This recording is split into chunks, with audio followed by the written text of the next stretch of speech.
നമസ്കാരം, മലയാളി വാർത്തയിലേക്ക് സ്വാഗതം.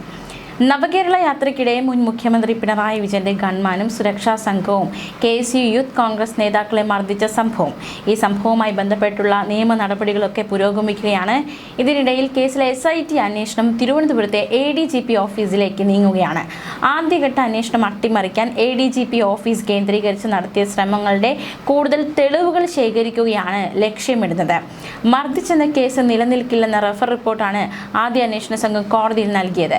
പ്രതികൾക്ക് ക്ലീൻ ചിറ്റ് നൽകിയ ഈ റിപ്പോർട്ട് ADGPയുടെ ഓഫീസാണ് തയ്യാറാക്കിയത്.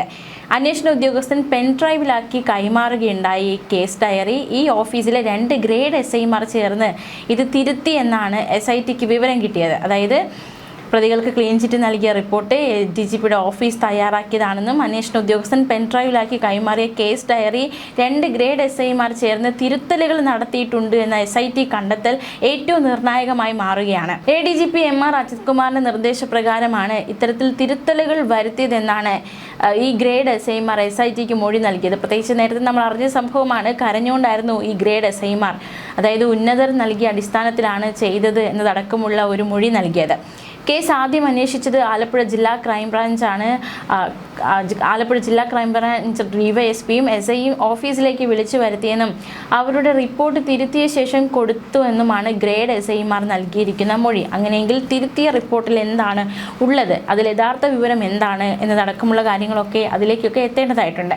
ഇത്തരത്തിൽ തിരുത്തൽ നടത്തിയിട്ടുണ്ടെന്ന് തെളിയിക്കുന്ന കൂടുതൽ തെളിവുകൾ SIT തേടുന്നുണ്ട്. സംഭവം നടന്ന ദിവസങ്ങളിൽ ADGP ഓഫീസിൽ ഡ്യൂട്ടിയിലുണ്ടായിരുന്ന മറ്റ് ജീവനക്കാരുടെ മൊഴിയും ശേഖരിക്കും.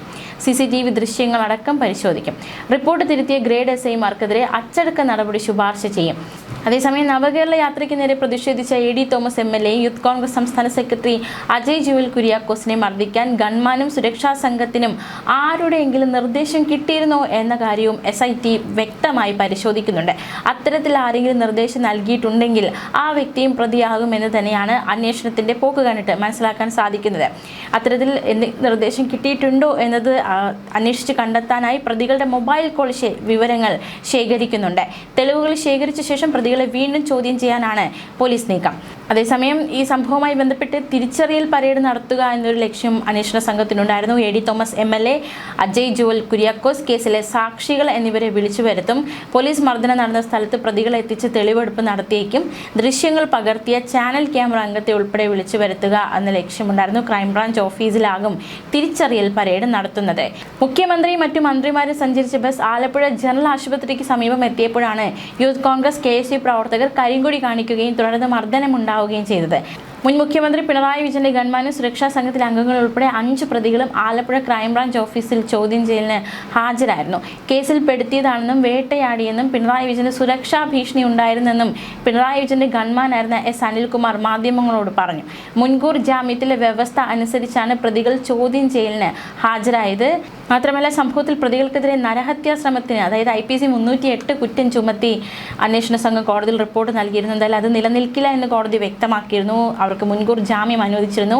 അസഭ്യം പറഞ്ഞതിനും ദേഹോപദ്രവം ഏൽപ്പിച്ചതിനുമുള്ള വകുപ്പുകളാണ് നേരത്തെ കേസിൽ ചുമത്തിയിരുന്നത്. ഇത്തരത്തിൽ ഈ വകുപ്പുകൾ കൂടാതെയാണ് നരഹത്യാ ശ്രമത്തിന് കൂടി കുറ്റം ചുമത്തിയത്. പിണറായി വിജയന്റെ ഗൺമാനായിരുന്ന അനിൽകുമാർ, അകമ്പടി സേനാംഗമായിരുന്ന സന്ദീപ് എന്നിവരാണ് കേസിലെ ആദ്യ 2 പ്രതികൾ. ഇവർ ജാമ്യാപേക്ഷ നൽകാൻ നീക്കം നടത്തുന്നതിനിടെയാണ് അന്വേഷണ ഉദ്യോഗസ്ഥനായ ക്രൈംബ്രാഞ്ച് DYSP ബൈജു M പൗലോസ് ആലപ്പുഴ മജിസ്ട്രേറ്റ് കോടതിയിൽ റിപ്പോർട്ട് നൽകിയത്. അതോടെ മജിസ്ട്രേറ്റ് കോടതിയിൽ ജാമ്യാപേക്ഷ നൽകാനുള്ള നീക്കത്തിൽ നിന്ന് പിന്മാറിയ ഇവർ സെഷൻസ് കോടതിയിൽ മുൻകൂർ ജാമ്യ ഹർജി നൽകുകയായിരുന്നു. ഇവർ നേരത്തെ മുൻകൂർ ജാമ്യം തേടി സെഷൻസ് കോടതിയെ സമീപിച്ചെങ്കിലും ജാമ്യം കിട്ടാവുന്ന വകുപ്പുകളെ ചുമത്തിയിട്ടുള്ളൂ എന്ന് ചൂണ്ടിക്കാട്ടി ഹർജി തീർപ്പാക്കി. തുടർന്നാണ് ഇരുവരും മജിസ്ട്രേറ്റ് കോടതിയിൽ നിന്ന് ജാമ്യം എടുക്കാനുള്ള നീക്കം നടത്തിയത്. കേസ് അട്ടിമറിക്കാൻ പോലീസിലെ ഉന്നത ഉദ്യോഗസ്ഥർ കൂട്ടുനിന്നുവെന്ന വിവരം റിപ്പോർട്ടിൽ സൂചിപ്പിക്കുന്നുണ്ട്. പിണറായിയുടെ ഗൺമാനെ അടക്കം രക്ഷിച്ചെടുക്കാൻ വലിയ രീതിയിലുള്ള ഉന്നത ഇടപെടലുകൾ ഉണ്ടായി എന്ന ആരോപണം ഈ കേസിന്മേലുണ്ട്.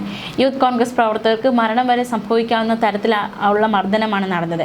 Z+ സുരക്ഷാ കാറ്റഗറിയിൽ സുരക്ഷയുള്ള മുഖ്യമന്ത്രിയുടെ ജീവന് വരെ ഭീഷണി ഉണ്ടാകുന്ന സാഹചര്യത്തിലാണ് ഇടപെടൽ നടത്തിയതെന്നാണ് ആരോപണ വിധേയരായ പോലീസ് ഉദ്യോഗസ്ഥർ പറഞ്ഞിരുന്നത്. എന്നാൽ മുഖ്യമന്ത്രിയുടെ വാഹനത്തിന് നേർക്ക് കല്ലേറോ ആക്രമണമോ ഉണ്ടായിട്ടില്ല എന്ന് ദൃശ്യങ്ങളിൽ നിന്ന് വ്യക്തമാണ്. മുഖ്യമന്ത്രി മന്ത്രിമാരെ സഞ്ചരിച്ച ബസ്സിന് നേരെ ആക്രമണം ഉണ്ടായിട്ടില്ലെന്ന് ബസ്സിന്റെ ഡ്രൈവറായിരുന്ന അഭിലാഷ് മൊഴി നൽകിയിട്ടുണ്ട്. ബസ്സിന് കേടുപാടുകളൊന്നും സംഭവിച്ചിട്ടില്ലെന്ന് KSRTCയിലെ മെക്കാനിക്കൽ എഞ്ചിനീയർ മൊഴി നൽകിയതായി പ്രത്യേക അന്വേഷണ സംഘം റിപ്പോർട്ടിൽ വ്യക്തമാക്കിയിട്ടുണ്ട്. മുൻ മുഖ്യമന്ത്രിയുടെ ഗൺമാനും അകമ്പടി സേനയും പ്രയോഗിച്ചത് ലാത്തിയേക്കാൾ നീളമുള്ള ചൂരൽ വടിയായിരുന്നു. ഈ ചൂരൽ വടിയെക്കുറിച്ചുള്ള ചോദ്യം ഈ അന്വേഷണ സംഘം പ്രതികളോട് ചോദിച്ചിരുന്നു. ആ ചൂരൽ വടി ഡിപ്പാർട്ട്മെന്റിൽ നിന്ന് കിട്ടിയതാണ്, തിരിച്ച് അവിടെ തന്നെ ഏൽപ്പിച്ചു എന്ന മറുപടിയാണ് അവർ നൽകിയത്. പ്രതിഷേധക്കാരുടെ കഴുത്തിലും തലയ്ക്കും അടിച്ചിട്ടുണ്ട് ഈ ലാത്തി ഉപയോഗിച്ച്. ഈ വടി ഉപയോഗിച്ച് ശക്തമായി തലയ്ക്കൊരു അടിയടിച്ചാൽ മരണത്തിന് കാരണമാകാം എന്ന മെഡിക്കൽ ബോർഡ് റിപ്പോർട്ട് നൽകിയിട്ടുണ്ട്. അതിന്റെ അടിസ്ഥാനത്തിലാണ് കേസിൽ നരഹത്യാ ശ്രമം ചുമത്തിയത്. എന്തായാലും ചോദ്യം ചെയ്യൽ നിർണായകമായിരുന്നു. ഗൺമാനായിരുന്ന S. Anilkumar, S. സന്തി, VK Shaiju, R. Arun, VV Vipin എന്നിവരെയാണ് ചോദ്യം ചെയ്തത്. 11 മുതൽ 3 ദിവസം ചോദ്യം ചെയ്യലിന് ഹാജരാകുമെന്ന ജാമ്യോപാധി അനുസരിച്ചാണ് 5 പ്രതികളും ഹാജരായത്. മണിക്കൂറുകളോളം ഇവരെ ചോദ്യം ചെയ്തു. അറസ്റ്റ് ചെയ്താൽ വ്യവസ്ഥകളോട് ജാമ്യത്തിൽ വിടണമെന്ന് കോടതി നിർദ്ദേശിച്ചിരുന്നു. എന്നാൽ അറസ്റ്റ് ചെയ്തില്ല. ചോദ്യം ചെയ്യൽ ഇനിയും തുടരുമെന്നാണ് വ്യക്തമാകുന്നത്. തന്നെ കേസിൽ പെടുത്തിയതാണെന്ന് അനിൽകുമാർ മാധ്യമങ്ങളോട് പ്രതികരിക്കുകയുണ്ടായി. മുൻ അന്വേഷണ സംഘം പലതവണ നോട്ടീസ് നൽകിയെങ്കിലും അനിൽകുമാറും S. സന്ദീപും ചോദ്യം ചെയ്യലിന് ഹാജരായിരുന്നില്ല. ഒടുവിൽ അന്വേഷണ സംഘം തിരുവനന്തപുരത്തെത്തി പേരിന് മൊഴി രേഖപ്പെടുത്തുകയായിരുന്നു. വിവാദ സംഭവത്തിൽ മർദ്ദനത്തിന് ഉപയോഗിച്ച ലാത്തികൾ അന്വേഷണ സംഘം കണ്ടെത്തിയിട്ടില്ല. ലാത്തികൾ പ്രതികൾ അന്വേഷണ സംഘത്തിന് കൈമാറിയിട്ടുണ്ട്. അതുകൊണ്ട് തന്നെ അവ കണ്ടെടുക്കാൻ കസ്റ്റഡിയിൽ ചോദ്യം ചെയ്യൽ ആവശ്യമില്ല എന്നായിരുന്നു മുൻകൂർ ജാമ്യം അനുവദിച്ചുള്ള ഉത്തരവിൽ കോടതി വ്യക്തമാക്കിയിരുന്നത്. എന്നാൽ ലാത്തികൾ പ്രതികൾ ഹാജരാക്കിയിട്ടില്ല. ഡ്യൂട്ടി അവസാനിച്ചപ്പോൾ ബന്ധപ്പെട്ട പോലീസ് യൂണിറ്റിൽ മടക്കി നൽകിയെന്നാണ് പ്രതിഭാഗം കോടതി അറിയിച്ചത്. ബന്ധപ്പെട്ട പോലീസ് യൂണിറ്റിലെ ഇൻവെന്ററി രജിസ്റ്റർ പരിശോധിച്ചാൽ സംഭവ ദിവസം ഉപയോഗിച്ച ലാത്തികൾ ഏതാണെന്ന് കണ്ടെത്താൻ കഴിയുമെന്നും പ്രതിഭാഗം കോടതി അറിയിച്ചിരുന്നു. സമാനമായ മൊഴികളാണ് പ്രതികളും SITക്ക് മുന്നിൽ ആവർത്തിച്ചത്. അതേസമയം വലിയ രീതിയിലുള്ള വിമർശനം ഇതിന്മേൽ ഇവർ നേരിട്ടിരുന്നു. രാജാവിനേക്കാൾ വലിയ രാജഭക്തിയാണ് പ്രകടിപ്പിച്ചതെന്നും ഒരു വാദം ഉണ്ടായി. സെഷൻസ് കോടതിയിൽ പ്രതികളുടെ മുൻകൂർ ജാമ്യാപേക്ഷ പരിഗണിക്കുമ്പോഴായിരുന്നു ഇത്തരത്തിലൊരു വാദം പ്രതികൾക്കെതിരെ മുന്നോട്ട് വെച്ചത്. മുഖ്യമന്ത്രിയുടെ വാഹനം പോയ ശേഷം സുരക്ഷാ സംഘത്തിന്റെ വാഹനം നിർത്തേണ്ട ആവശ്യമില്ല. മുഖ്യമന്ത്രിയെ പ്രീതിപ്പെടുത്താനാണ് മർദ്ദിച്ചത്. പരാതിക്കാർ ഒരു പ്രകോപനവും സൃഷ്ടിച്ചിട്ടില്ല. യൂത്ത് കോൺഗ്രസ് സിന്ദാബാദ് എന്ന മുദ്രാവാക്യം വിളിക്കുക മാത്രമാണ് ചെയ്തത്. യൂത്ത് കോൺഗ്രസ് എന്ന് കേട്ടാൽ മുഖ്യമന്ത്രി പേടിക്കുമോ എന്നായിരുന്നു പ്രോസിക്യൂഷന്റെ ചോദ്യം.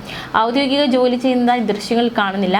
പോലീസിന്റെ നിയന്ത്രണത്തിലായിരുന്നവരെ ബോധപൂർവ്വം ആക്രമിക്കുകയായിരുന്നെന്നും വാദിഭാഗം ചൂണ്ടിക്കാട്ടി. സുരക്ഷാ ഉദ്യോഗസ്ഥർക്ക് പ്രതിഷേധക്കാരോട് വിരോധമുണ്ടായിരുന്നില്ലെന്നും ജോലിയുടെ ഭാഗമായ നടപടിയായിരുന്നുവെന്നുമാണ് പ്രതിഭാഗം വാദിച്ചത്. ന്യൂസ് ഡെസ്ക് മലയാളി വാർത്ത.